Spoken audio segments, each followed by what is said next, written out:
12 carts are employed by the Board of Health to carry away the dead who are interred without prayers. Cholera claims 9,000 victims, more than half in Lower Canada. Some people believe England is responsible. Jean-Jacques Lartigue, the Bishop of Montreal, tells a cousin of his growing distress. The other subjects that seem to me most worthy of your attention at the present time are the murder of our Canadien on May 21st, which the governor has since officially condoned, and the invasion of our uncultivated land by British immigrants who threatened to drive us out of our country and reduce our population year after year by the spread of disease. An oppressive atmosphere of death, fear, and political mistrust hangs over the colony. All it will take to ignite it is a single spark.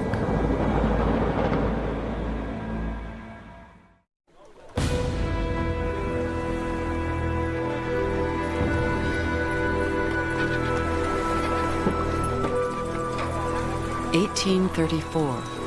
Frustration is at its peak.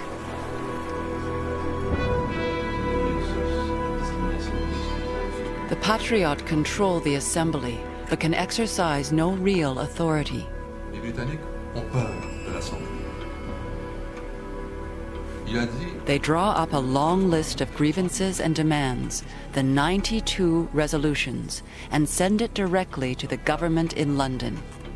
Resolved, that this House is nowise disposed to admit the excellence of the present Constitution of Canada.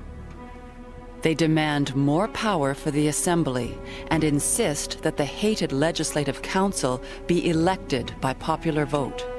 We will not cease our demands for full political rights and powers. And though we feel uneasy, we hope that the British government will at last grant us justice.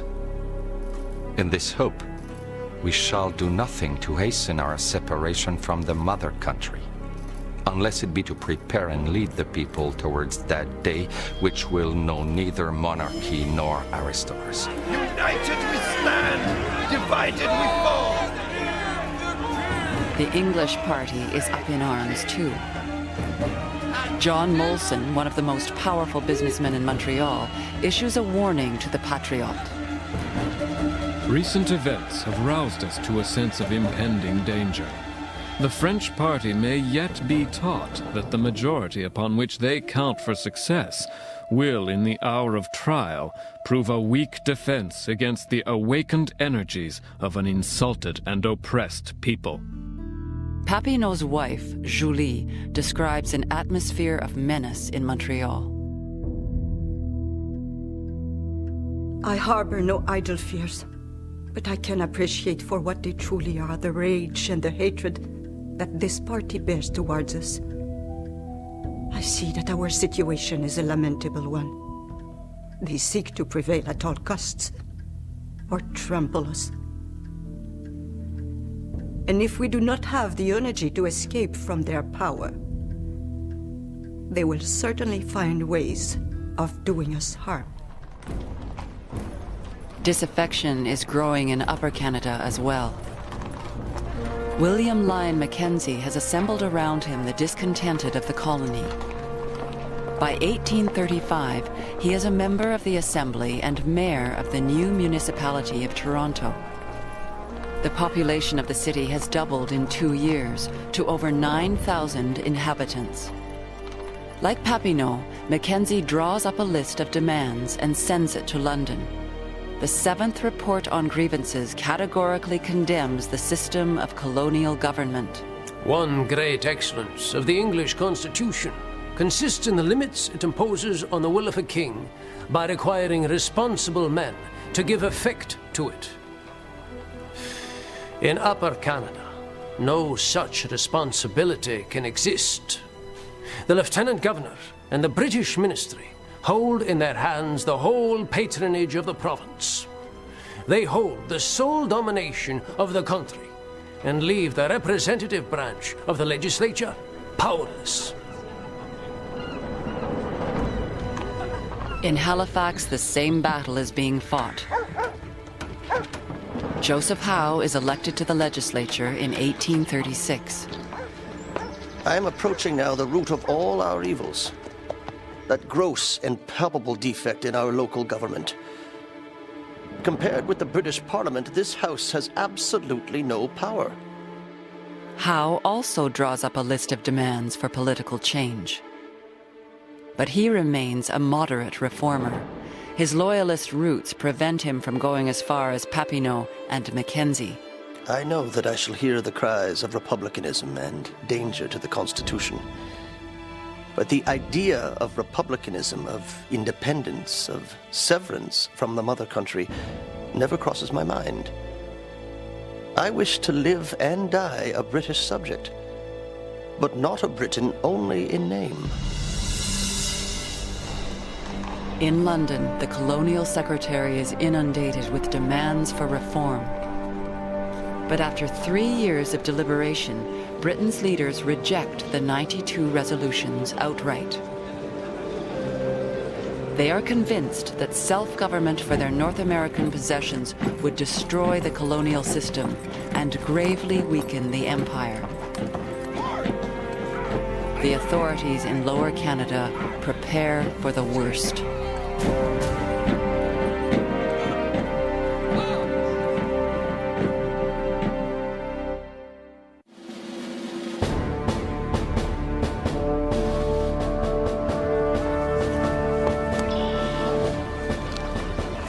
In 1837, events in Lower Canada take a fateful turn. For the Patriot, the rejection of the 92 resolutions is the final straw. They now carry the debate out of the Assembly and move toward open defiance of the government. The first step is to organize massive public demonstrations.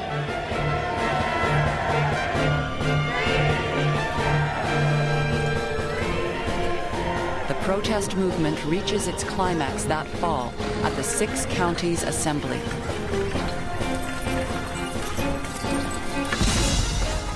"5,000 people gather at Saint-Charles in the Richelieu Valley. They have come to hear the colony's greatest orator, Louis-Joseph Papineau. Concitoyens, confrères d'une affliction commune, vous tous, de quelque origine, langue ou religion que vous soyez, à qui des lois égales et les droits de l'homme sont chers, nous vous sollicitons de prendre, par une organisation systématique, dans vos paroisses et vos townships respectifs, cette attitude qui seule peut vous attirer le respect pour vous-même et le succès de vos demandes.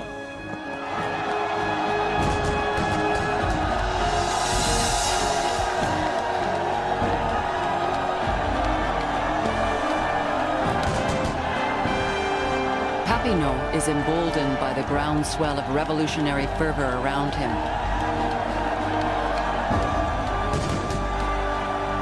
He urges the Patriot to elect their own local officials, in effect to begin setting up an alternate government.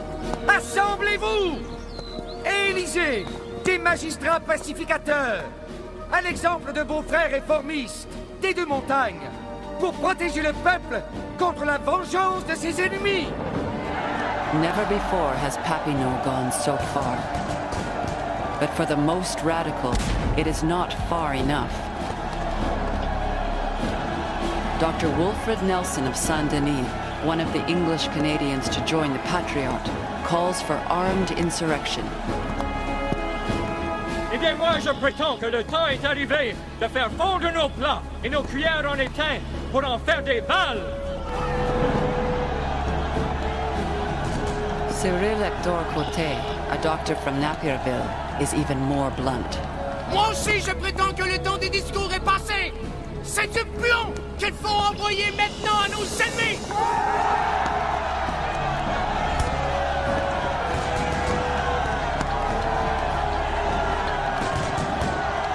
In Montreal, the English party is mobilizing too. Peter McGill, president of the Bank of Montreal, speaks to a crowd of 4,000 people.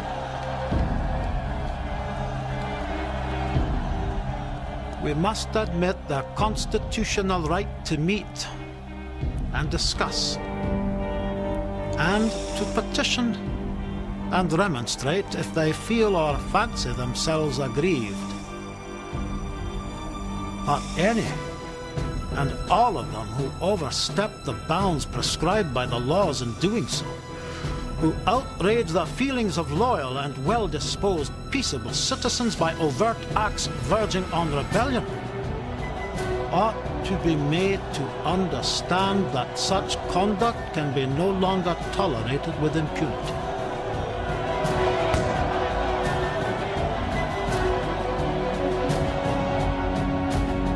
The Bishop of Montreal urges the Patriot to stop before it is too late. Have you ever given serious thought to the horrors of civil war? Have you ever imagined the streams of blood flooding your streets and countrysides, and the spectacle of the innocent caught up with the guilty in the same awful web of disaster? Have you considered that, almost without exception, every popular revolution is a bloodthirsty act?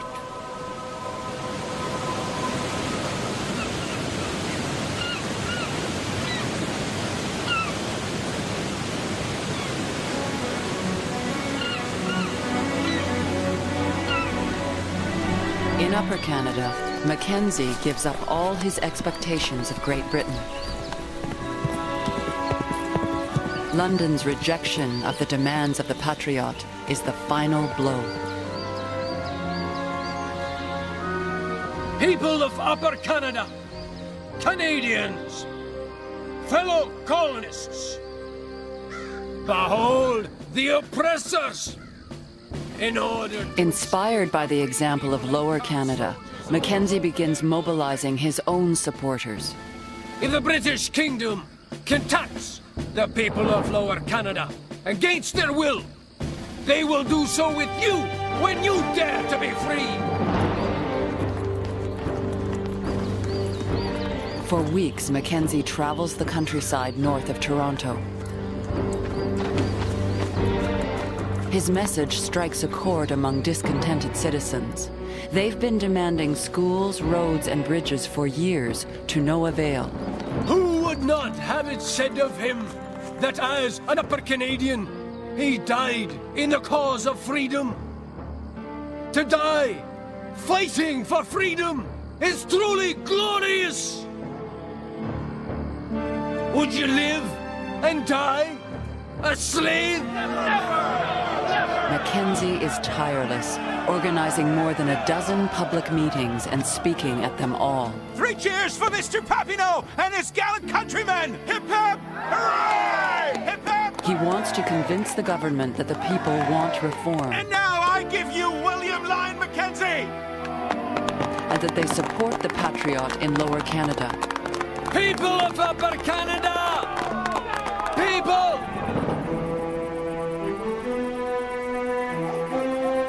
Bit by bit, Mackenzie edges closer to open rebellion.